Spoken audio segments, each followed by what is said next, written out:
Hi folks, on this edition of Destination Tanks, we're going to look at the UK line. And as a British citizen, I have to say, there's some really amazing tanks that you definitely have to check out. So, if you don't know what you want to play, Destination Tanks will help you figure out what kind of tank you would like to work towards. So, let's go see some British tanks. Today we're going to start with Bert, or the FV304. It's an incredibly unique artillery piece. It's really different though from probably most other artillery when you play. It's got a really short range, but it's really fast. You could dart around the map and kind of take pot shots at almost anything because of its incredibly high arc. It's extremely fast for an artillery piece, so you can even keep up with a lot of other tanks, and you'll need it because that tiny gun is so short range. But you can shoot over most obstacles and surprise the enemy when they think they're safe.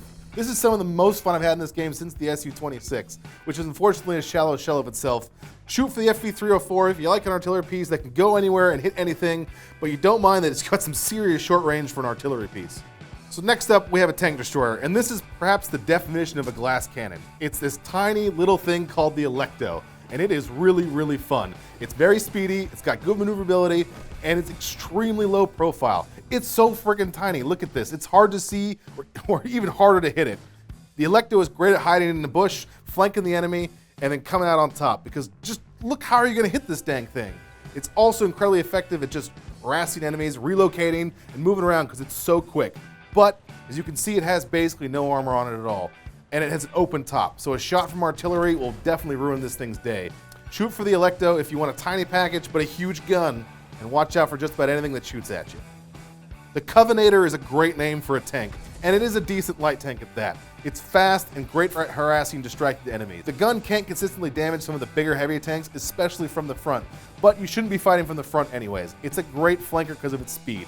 Even the most well-armored tanks can seriously get surprised by this thing if it comes at them from the side. As with other light tanks, speed and maneuverability here are key to staying alive, so watch out for getting hit anywhere in the back. Most likely your engine's going to explode and break, because this thing's modules on it are so weak. So try not to get hit, try and get in and get out, and do those hit and run tactics. Shoot for the Covenator if you want a great flanker with light armor and can live with not penetrating the front side of heavier tanks. We're talking about flanking. The Cromwell is another great tank for flanking.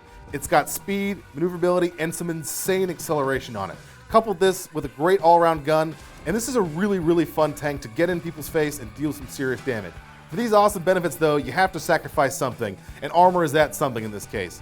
So your speed is your only real defense. Don't get caught in a brawl, instead flank around, use your amazing speed to hit them from the sides when they aren't expecting it. And then you can easily get out and not worry about it. Cromwell performs best when using its speed to exploit the weaknesses of its enemies. It's basically the polar opposite of the medium coming up next. So shoot for the Cromwell if you want some speed to get around the battlefield and a decent gun, but you really don't mind having no armor. You might think this next medium plays just like the Cromwell, but you'd be terribly wrong. This isn't a medium tank at all. It's a heavy in disguise. The Matilda is slow and just about has some of the same armor as some of the higher tier heavies above, but she doesn't carry a huge gun like most of the heavies. Instead, Matilda's got an arm with a rapid fire, tiny little gun that will penetrate most tanks. It doesn't do much damage, but you can consistently peck at just about anything and make them crumble. Combine these features together and you're an impossible tank for the enemy to root out of a hard situation. I'm always surprised how much of a beating this little medium can take. Shoot for the Matilda if you want to feel like a heavy tank, but don't mind firing a tiny little pea shooter to peck everything to death. Thanks for watching Destination Tanks. Hopefully you found a really awesome British tank for you to go play with. If you have a favorite Destination tank, leave it below in the comments and let us know. Thanks again for watching, and we'll see you all next time.